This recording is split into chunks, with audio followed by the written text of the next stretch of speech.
from the Mutual Broadcasting System. This is STRAT, Strategic Risk Assessment Talk. Now, retired Marine Intelligence Officer and globally recognized risk expert Hal Kempfer.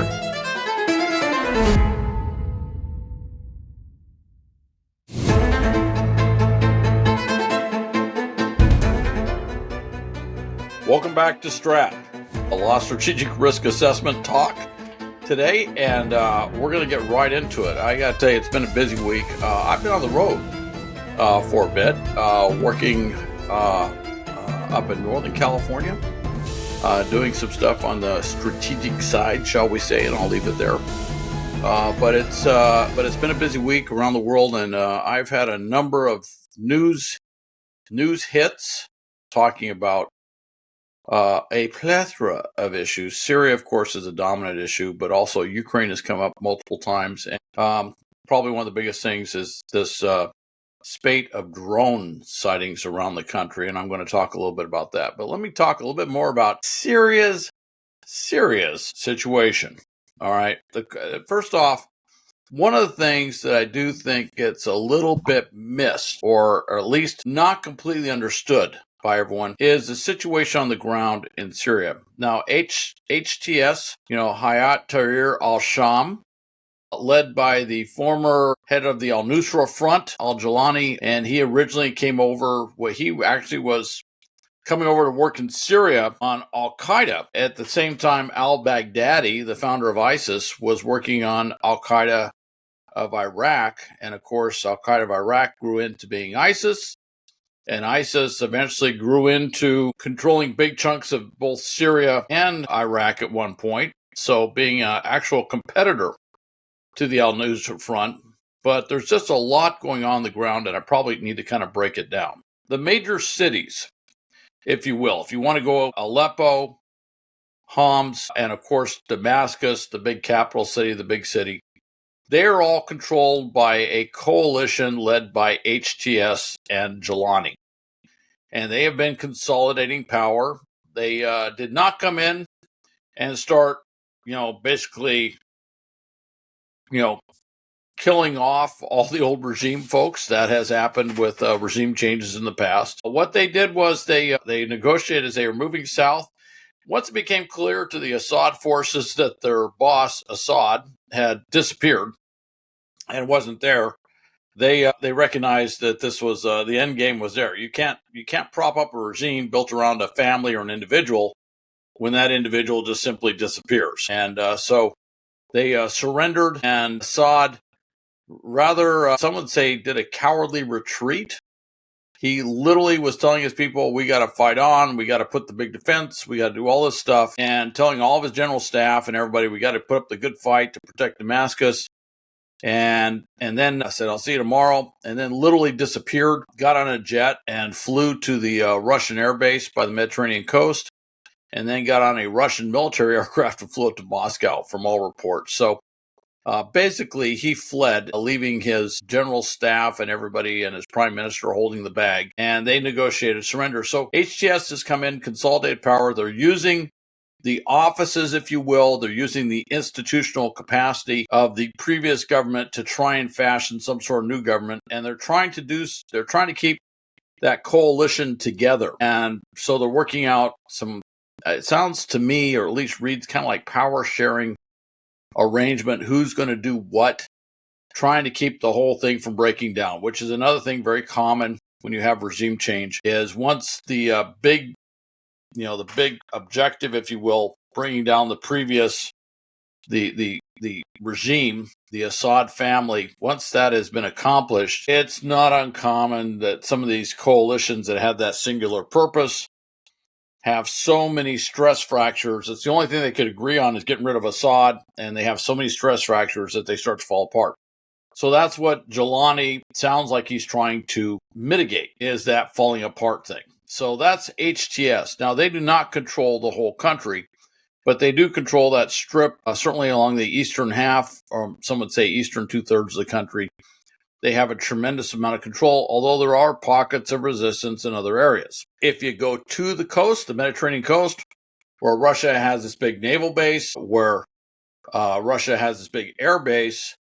That is the Alawite family or the Alawite clan homeland. That is the ethnic group, religious ethnic group, if you will. Alawite is a sect of the Shiite religion. And of course, Iran is Shiite. Hezbollah is Shiite. Most of the population, certainly in southern Iraq, are Shiite. That homeland of that particular clan is near the coast.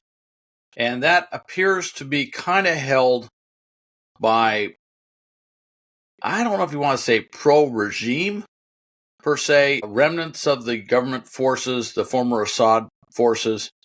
But basically, I think at this point, they're kind of moving from being government forces to really what you would say are more pro-Alawite militia. But they're in a transition point. They haven't completely made that transition. So they're holding some territory out there, and the Russians are assuredly covertly or not so covertly helping them hold that, because the Russians are trying to get all of their aircraft out of there. They're literally cannibalizing some aircraft to try and pack them up and get them on out of there. So the Russians are stuck. Their navy, the Russian fleet, if you will, that was there, has literally just gone off the coast of Syria, and they're sitting out in the ocean. They haven't completely disappeared. And by the way, they don't have another base in the Mediterranean to go to. That's part of the problem. And because of what's happening in Ukraine and the Dardanelles, the Treaty of the Dardanelles or the Turkish Straits, they can't really repatriate those ships easily back to the Black Sea because of everything happening up there with Ukraine. So they're kind of stuck. So they're just sitting there off the coast trying to figure out what to do. And that area is kind of held by the Alawites and the remnant of the Assad government forces. Now, Israel is also looking at this very unstable situation, and they have moved north. As you may recall, they are in the Golan Heights. They have held that forever. Under the Trump administration, it was recognized that Israel, the U.S. recognized that Israel actually does own the Golan Heights. But the Golan Heights, actually, if you go further north, interestingly, there is a ski area in Israel, up in northern Israel, near the border. And if you go north into Syria, the highest mountain in Syria, which I want to say is something like almost 10,000 feet high or something like that, is to the north. Israel has reportedly taken that mountain, and they've taken a presence up there. They call it an interim presence. I don't know how long interim will be, but while everything's sorting itself on the ground, they are trying to take the dominant terrain that could potentially threaten Israel from Syria. And they're obviously very concerned about HTS and its Al-Qaeda roots, very concerned about some of the groups that are involved with HTS as well. And so they're basically consolidating a position there. And the there are reports that they have forces that have moved very close to the south of Damascus. Some say within 15 miles. I'm not quite sure where they are, but they're also probably concerned about Hezbollah and what Hezbollah may or may not do as this situation is unrolled. This is quite the strategic opportunity for Israel, with Hezbollah's partner in crime, if you will, the Assad regime, and of course the main conduit for getting arms and everything else into southern Lebanon has been through Syria under the Assad regime's enabling and protection and everything else. That they can see this clearly as an opportunity Israel can see this as an opportunity to stop that transfer altogether, which kind of makes sense. And also, they may be looking at basically doing some sort of containment, if you will, of Hezbollah in a way that could not be done before. For example, they could contain Hezbollah along the Syrian border. In the absence of a strong military force to oppose them, they could literally just kind of move up along that border. And I would not be surprised to see Israel taking some key terrain there in order to basically further isolate Hezbollah, in order to get possibly further concessions in whatever negotiations. Of course, the goal of Israel and the Lebanese government would be to disarm Hezbollah and cease and basically stop it from being a paramilitary force. So I would not be surprised if there is a dialogue going on between Israel and the Lebanese government saying, hey, look, this might be an unparalleled opportunity to actually push that agenda forward to ultimately not disband, but disarm Hezbollah and stop its paramilitary capabilities or military capabilities altogether. That's a pretty tall order. I'm not holding my breath on that by any means, but we've just seen something rather tectonic take place right next door, and there are strategic implications for what happens. So I'm not ruling that out. There are also pro-Turkish forces. Most of them are to the north. They have been threatening the Kurdish forces, the Syrian Democratic Front forces, which are allied with the United States. One of the things is the U.S. has been trying to broker some sort of ceasefire, and there were reports yesterday that a ceasefire had been brokered between these pro-Turkish forces and the SDF. But the SDF is also, prior to that, was having problems with its coalition. They're Kurdish, but they have been working with a number of Arab militias in this larger area that they control. And so that may be starting to fall apart. There might be some defections, and they're concerned that there might be some Arab militia defections to the HTS organization or maybe to the pro-Turkish forces, which could cause them some operational concerns in being able to hold the terrain that they currently hold in that eastern part of the country. But the Kurds do hold a big part of that country. It's also, everyone's looking north to see what is Turkey going to do. Turkey's, certainly under Erdogan, they have always, but if you go even before Erdogan, the Kurdish independence movement that is in the Kurdish areas of eastern Turkey has always been to understate it, problematic to the Turkish regime. It's always been that way. And the Turks have always seen that group as fully aligned with the Kurds further to the south in Syria and in Iraq, and occasionally have made military moves, certainly into Iraq, northern Iraq. They've gone in there multiple times. But this does open up the possibility, with the Assad government being gone, that they may decide to do some sort of military adventure further into the Kurdish-held areas of Syria in order to disable or potentially destroy, which is one of their implied goals, of the Syrian Democratic Front, which is that force, which puts us in a situation where we have forces in Syria working with the Syrian Democratic Front, and if the Turks come in, we might be actually staring at a NATO ally trying to destroy our ally in Syria while we have troops on the ground. One can imagine how complicated something like that could get. Then there's a reason why the U.S. is in Syria, which is the destruction of ISIS. And ISIS, after the fall of the Assad regime, also tried to push out. They have been pushed back a bit. I will get more into that in a bit, but everyone is concerned that ISIS may see this as an opportunity to try to reassert itself as a power within Syria and potentially push towards the Iraqi border yet once again. Israel, as I mentioned, has been moving all over to try and secure that northern area, and I won't get any more into that. Of course, the U.S. has a little, as I understand it, a little less than 1,000 troops there. We have not a lot of bases, but we do have an area which is kind of a demilitarized area that we control. I don't say demilitarized, probably the wrong term. An area where we tell other forces do not operate in this area. That's our secure area to the south. And so we're there. And the real questions, again, going back to those Russian bases, what is going to happen there? The presumption is that eventually HTS forces having, currently busy consolidating power in Damascus, taking over the institutions of the former Assad regime, addressing wrongdoing of the Assad regime, and they have made it very clear that they're going to go after former regime officials that they felt have committed crimes, and they have, such as torture and summary executions and horrible things. They're busy doing that, but at some point they're going to want to consolidate the terrain, which includes getting access to the Mediterranean, and that would be moving into the areas where the Russian bases are. So the Russians have a limited amount of time to which they can do things. Now, where's Assad? Where's Bashar al-Assad? As far as we know, he's up in Moscow. His family, I've heard about $2 billion. I don't know. So these things are kind of ephemeral in terms of describing the wealth that his family has accrued over the many years. And I'm sure he's I'm sure the Russians are going to charge him a pretty penny for providing him a safe haven up there. But he owns a number of properties up in Russia. His family had been moved previously in November up to Russia for safekeeping. A number of his family actually were helped to leave, but some of his cousins, I guess, he pretty much left them to the wind, and some of them were killed trying to flee to the Iraqi borders.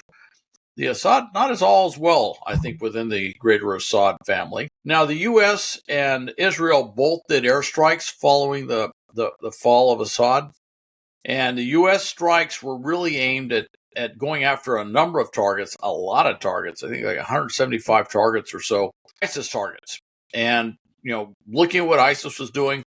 But the thing is, once, if ISIS starts to move, a lot of those targets that they had identified cease to be as relevant as targets because ISIS will be on the move trying to expand. So there was a window of opportunity to go in there, and they hit it with a variety of things to include A-10 Warthogs, ground attack aircraft, and B-52 bombers. Why B-52s? Well, one, they're in the region, and two, the air defenses, the Assad air defenses are kind of gone. They're not being manned. So they realized they could probably get those bombers in there and put some of that heavy ordnance on these targets and really make a dent into ISIS. Speaking of which, we're getting to Israel.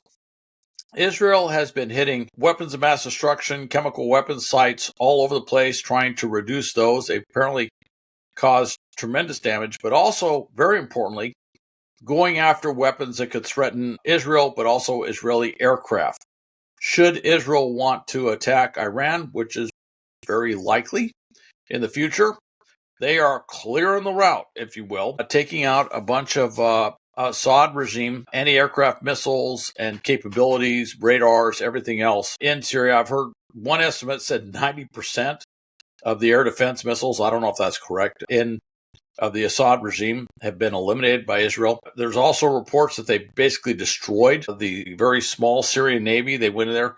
Part of which is they have anti-aircraft missiles on these ships. They also have anti-ship missiles, and they were afraid that those would get into the hands of the HTS group at some point. They did not want all those rogue missiles out there. One of the challenges that Israel has is just the sheer volume, thousands of man-pads, man-portable air defense weapons, shoulder-fired, if you will, SA-14s, SA-7s that proliferate throughout Syria. So that's always going to be a problem for lower-flying aircraft. But they want to go after these larger aircraft systems, and they see this as a real opportunity to destroy that air defense capability, which again opens up a zone wherein they can more easily fly and do missions to hit Iran in the future, which they may want to do. Also opens up opportunities to fly through Syria to hit some of those Iranian-backed proxies in Iraq as well. So that's what those airstrikes are accomplishing, and that's what they could accomplish in the future. So what does the loss of Syria mean to Iran? It is an enormous setback. It is removing a chunk of the Shiite crescent, if you will. It cuts off their physical access to supporting Hezbollah. Hezbollah was already in a ceasefire. They'd already been devastated by what Israel had done previously, and now basically their lifeline to the outside world has been cut off. And it is, for Hezbollah, this is absolutely catastrophic for them. For Lebanon, this is it's a kind of an opportunity for the Lebanese government. It eliminates a threat that they've always had. Of course, you have to go back a few decades before you saw the Syrian army as a direct threat to Lebanon, but certainly as an indirect threat, bolstering up Hezbollah being an existential threat to the Lebanese government. So they see this as a real opportunity. This is something that they can take advantage of, and they're going to keep doing what they can with that. I don't believe you're going to see them overtly embracing Israel, but I would say you're going to see them cooperating with Israel quite a bit to try and consolidate the gains that this allows them to make in that regard.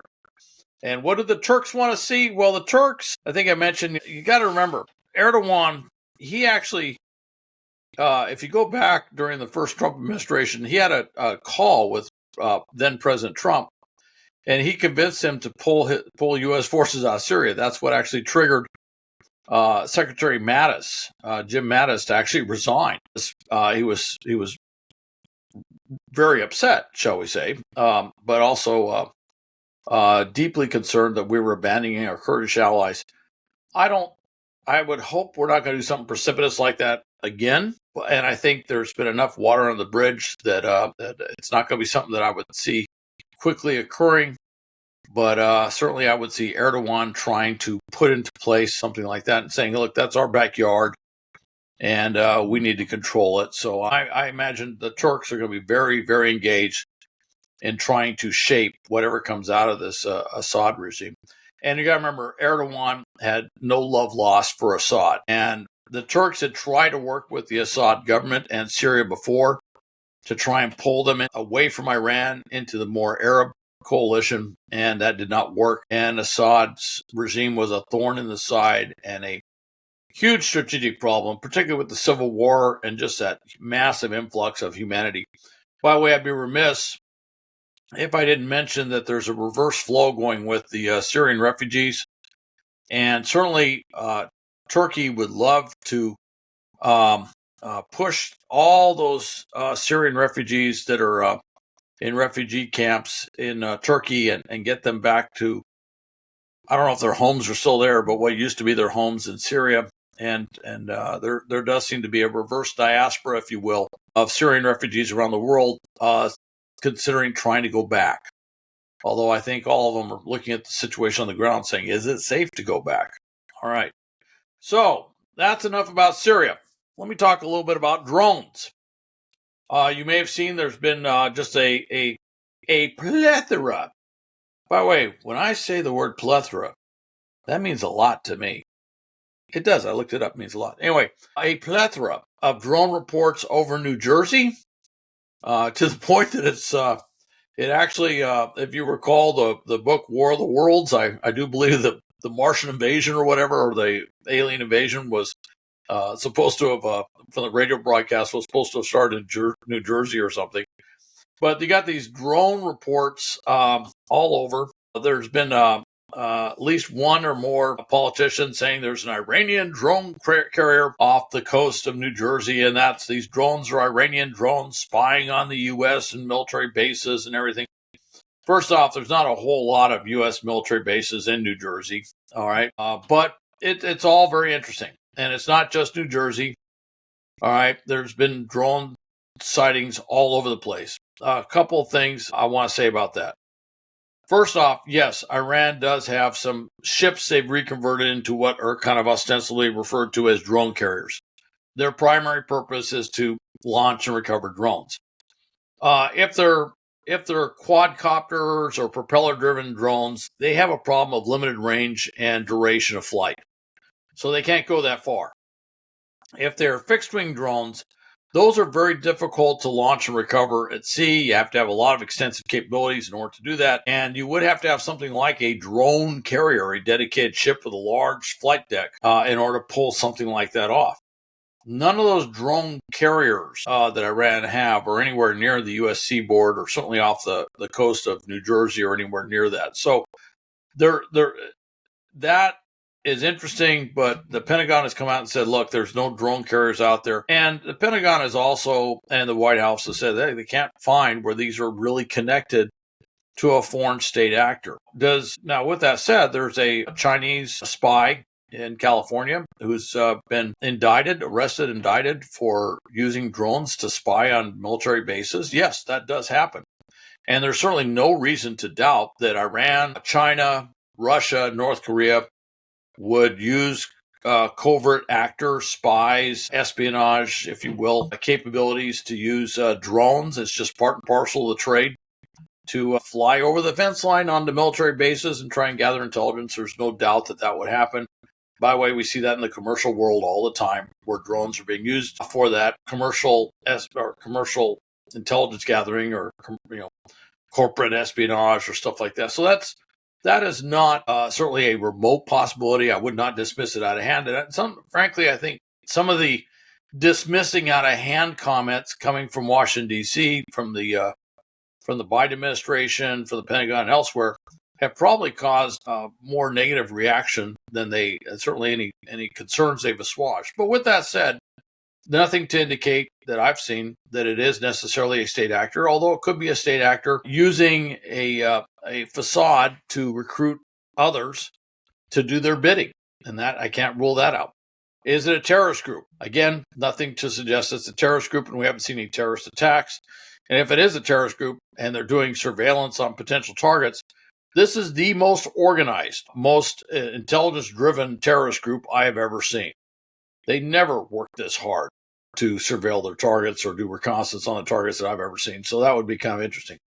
Malicious individuals, that's where it gets interesting. And if you look at the number of drones that have been sighted, it does kind of, certainly the surge going right now and the distributed geography of where these sightings occur, it does make you think maybe it's a flock, not a swarm, not a centrally controlled swarm, but maybe a flock of individuals who are coordinating, probably online, possibly on the dark web. That would be logical. And if that's the case, I would imagine that the FBI and others are looking very closely to find out where this communication means may be. All right, so that's very possible.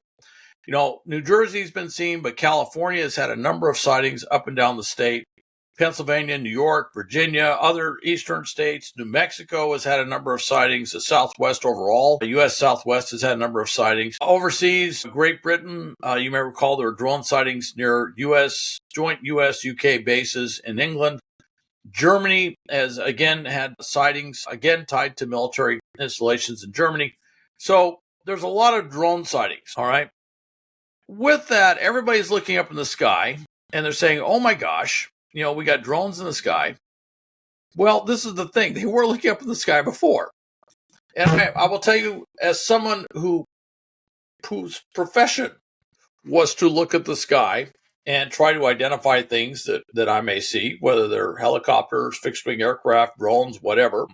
I'm thinking a lot of people are looking at the sky, particularly at night. They're seeing lights or something, and they can't identify them. Honestly, things flying around at night are more difficult to identify. Now, a lot of these things where they shoot, cell phone video and they post online, and there's, the drones are doing this stuff. First off, these drones all seem to be flying with running lights. They got red and green running lights. And no, that's not for Christmas. That's to delineate the left side and the right side of the aircraft, so oncoming aircraft can figure out which way the aircraft is flying, whether it's flying towards them or whether it's flying away. So they have running lights. They're flying with lights. In other words, if they're covert, they're not very covert because they're all lit up. All right. So that tells me something right there, that this may not be some covert, surreptitious, sneaky, secret sort of thing. Also, I've heard a number of things out there saying it's a secret government test. All right. If it is, somebody is in a heck of a lot of trouble. When you've got the White House, saying up and down, no, this isn't happening. You got Congress upset like that all over the place. If it's a secret government test and you're in charge of those government tests, you've got a real problem on your hands, because you create a political football that you may not be able to basically put back on the field, so to speak, because it is now blowing up into a major domestic security event. It could be a commercial test of drones. That's another theory that's out there. Again, I would say if you're a commercial firm and you're flying these drones around for some sort of surreptitious marketing concept, okay, you need to stop. All right. But I don't think that's happening. The other thing, too, is they say they're as big as a truck, or big as a car or SUV or a bus. Again, if they're flying around at night for entertainment purposes, drones have been flying with these large light arrays that at night may look like they're the size of a bus or an SUV or something. It's simply a superstructure that's below the drone. I don't see that, and they're not spy balloons. That's been brought up. The Chinese use spy. The Chinese spy balloon thing was a completely different thing, and I don't honestly think. I think the Chinese actually had navigation problems with that one balloon that we shot down. But that's a spy balloon thing is a little bit different. I'm not saying that some of this may not be tied to Chinese intelligence. I'm not saying that the Chinese or some other foreign actor might not be trying to put up a bunch of drones all over the place to kind of flood the system with sightings while they fly their drones into more sensitive areas to try and gather intelligence. That's perfectly, that's spycraft. That would be something I could see happening. So, and I would point out that this coincides with the dramatic increase of hybrid warfare around the world. So there's a lot going on there. So with that said, a lot going on. I don't have an answer on this, but I think at some point the drones are going to start crashing. We're going to get drones, and at some point we're going to figure out how these drone operators, if there is a communications means, how they're communicating, and we're going to figure it out. Hey, that's a lot of stuff for this podcast of STRAT. We're in the holiday season. I wish everybody a happy holiday, and I'm looking forward to our next podcast session. I'm going to do one that's more current event, and then I'm going to do one looking at the year ahead. And we're going to take a look at 2025, and I may even make a prediction or two, but I'm certainly going to try and explain what we could be seeing over 2025. A lot of things in play around the world. And with that said, thanks for listening. Very much appreciate you taking the time to not just to listen to me, but take a little time, that intellectual curiosity, if you will, of what's going on around the world, and try to get maybe a little bit different analytical perspective on what's happening out there. So thank you, and I'll see you on the next podcast.